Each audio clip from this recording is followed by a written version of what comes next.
Құрметті отандастар, біз Бөлек Батыр атындағы орта мектептің ұжымы баршаңызды республика күнімен құттықтаймыз. Бұл ел тағдыры мен елдің бірлігін дәріптейтін мереке. Еліміз аман, жұртымыз тыныш болсын, көк туымыз көкте желбірей берсін. Республика күні құтты болсын.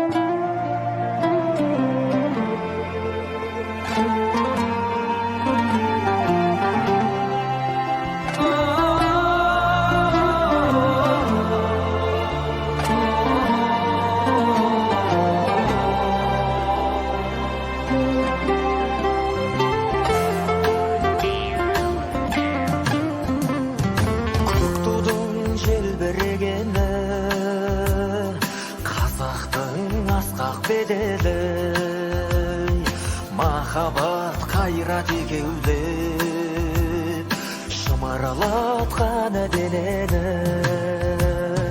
Көк тудың желбірегені жаныма қуат береді, таласқа түссе жан мен ту, жан емес маған керегі.